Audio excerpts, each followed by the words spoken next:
પંચતંત્રનું સાહિત્યિક મૂલ્યાંકન. તો સાહિત્યિક એટલે શું?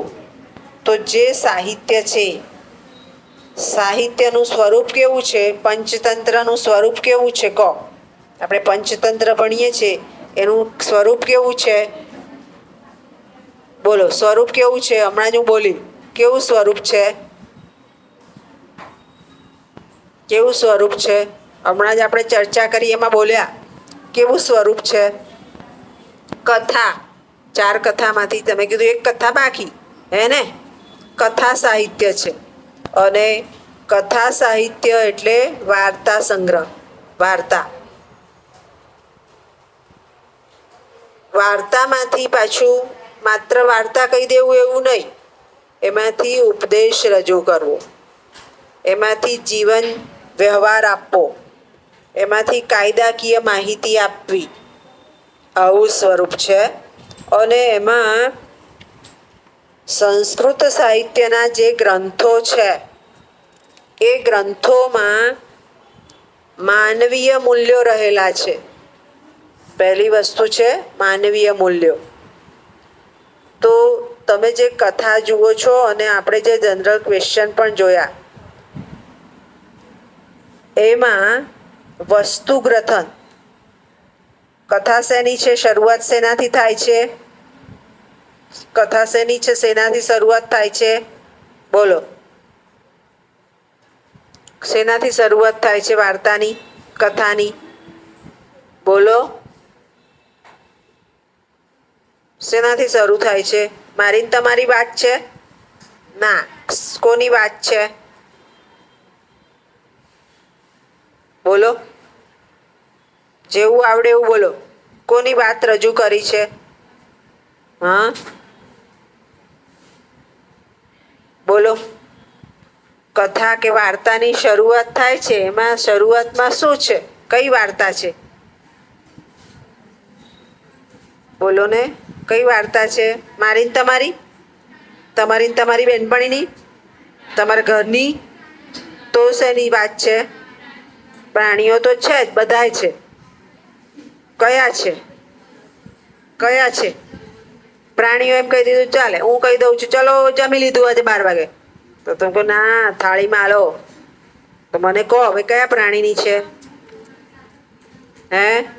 શરૂઆત કોનાથી કરી? શરૂઆત શેનાથી કરી? શરૂઆત મારી ને તમારી વાત આવી પહેલા, તો કોની વાત આવી? શરૂઆત શેનાથી થઈ? કથા સાહિત્ય, વાર્તા સાહિત્યની શરૂઆત શેનાથી થઈ? મને કહો. મને તો ખબર છે, તમારે બોલવાનું છે. કોનાથી શરૂ થઈ? તમારા મધર ફાધરની વાત આવી? તો કોની વાત આવી? બોલો. પ્રાણીઓ તો ખરા, પણ શરૂઆત કોણે કરી? હા, કોણે કરી? બોલો, એક જણ તો બોલો. હા, બોલો. સસલું નાથી સીધો આવી ગયો. હા, બોલો. સસલું અને હાથી સીધા આવી ગયા, હે ને? તો શરૂઆત કેવી રીતે થઈ? બોલો, શરૂઆત કેવી રીતે થઈ? સીધી શરૂઆત કરી દીધી કથાની. હે? ગણપતિની આપણે પૂજા કરી, બરાબર ને? સીધો પ્રસાદ ખાઈ લીધો, તો શરૂઆત શેનાથી થઈ? હવે મારે કથા સાહિત્યની શરૂઆત જોઈએ છે. આપણે પંચતંત્રની શરૂઆત ક્યાંથી થઈ? કઈ વાતથી થઈ? બોલો, કઈ વાતથી થઈ?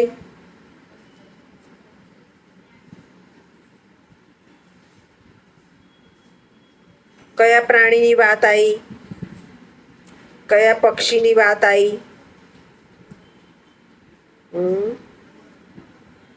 ઘુવડ અને કાગડાની. એકને આવડ્યું. કાગડા અને ઘુવડની વાત ઉપરથી આખી વાર્તા આગળ ચાલી, બરોબર ને? ત્યાર પછી એના મંત્રીએ સ્થિરજીવી, કાગડાનો મંત્રી. જો નામ કેવું છે સ્થિરજીવી, એટલે એની બુદ્ધિ સ્થિર ચાલશે. એણે જે સલાહો આપી એના સંદર્ભમાં એણે 4 કથાઓ કહી, એટલે વસ્તુગ્રથન કહેવાય આને. તમને વસ્તુગ્રથન પકડતા જ ના આવડ્યું. તમે જ્યારે કંઈ સિરિયલ જુઓ છો કે પિક્ચર જુઓ છો તો સીધો અમિતાભ બચ્ચન કે શાહરૂખ ખાન નથી આવી જતો. શરૂઆતમાં શું આવે છે? શરૂઆતમાં પિક્ચર કે સિરિયલ જોઈએ તો શું આવે છે? ભાષાવાળાને આ સમજ પડવી જ જોઈએ. રંગમંચ છે આ બધી વસ્તુઓ. કોઈ ભગવાનનો કે કોઈ પ્રોડક્શનનો ફોટો આવે છે. એવી રીતે અહીંયા પણ કાગડા અને ઘુવડના વેરઝેરની વાત રજૂ કરી છે. પછી કથા આગળ ચાલી. આપણે ખાલી સિરિયલ જોઈ લીધી, પિક્ચર જોઈ લીધું, એ જ નામથી વ્યક્તિને ઓળખવા માંડ્યા, પણ અંદર ભણવાનું છે. ભાષાવાળાને તો છે, ભાષાવાળાને પિક્ચરની અંદર એ ભણવાનું છે, જોતા આવડવું જોઈએ. એટલે એને વસ્તુગ્રથન કહેવાય. વસ્તુગ્રથન એટલે એક પછી એક જે રજૂઆત થાય છે, જે કથાઓ આવે છે, જે વાર્તાઓ આવે છે, એ એકબીજા સાથે સંકળાઈને આવે છે. સસલું છે, હાથી છે, તો સીધો સસલો હાથીને પ્રતિબિંબ નથી બતાવતો, પણ એનું નુકસાન થાય છે એટલે પ્રતિબિંબ બતાવે છે. એને વસ્તુગ્રથન કહેવાય. વસ્તુગ્રથન જે છે એ બાબતમાં એના કરતા વિષ્ણુ શર્માએ ધ્યાન રાખ્યું છે કે ક્યાંય વસ્તુગ્રથન તૂટતું નથી. સાહિત્યિક સ્વરૂપ મેં કહ્યું એમ કથા સાહિત્ય છે, વાર્તાનું છે. અને કથા સાહિત્યમાં બહુ લાંબુ અત્યારે મારે સમજતા જ તમારી જોડે મને એમ થયું કે અમને આવડશે કે નહીં. એટલે બહુ જે કથા છે, કોઈ બોલતું હોય તો આપણે કંઈ કથા બંધ કર, વાર્તા બંધ કર, બહુ લાંબુ જ્યારે બોલાય છે ત્યારે સામેવાળાને એમાં કંટાળાજનક લાગતું હોય છે. કથા સાહિત્ય અને વાર્તા સાહિત્ય એ રીતે આપવું પડે કે જેની અંદરથી ટૂંકમાં ઉપદેશ રજૂ થઈ જતો હોય. બોધ પ્રધાન, બોધ મળવો જોઈએ આપણને. પહેલી કથામાં જ બોધ મળ્યો છે કે સસલું ભલે નાનું છે પણ એની બુદ્ધિથી, ચાતુર્યથી એ ત્યાંથી હાથીઓને દૂર કરી શકે છે.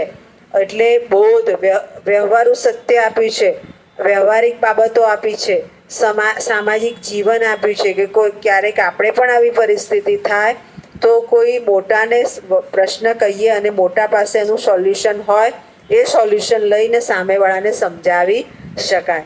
એટલે ત્યાં આપણને વ્યવહારિક જીવન, સામાજિક જીવનના જે સિદ્ધાંતો છે એવા બોધ પણ આપ્યા છે. સાથે સાથે કેટલાક સુભાષિતો, આપણને સુભાષિતો પણ અંદર પંક્તિઓ, તમને જે કથા ચાલતી હશે એની અંદર સમજાવતા હશે કોટેશનો, એ પંક્તિઓ પણ આપી છે.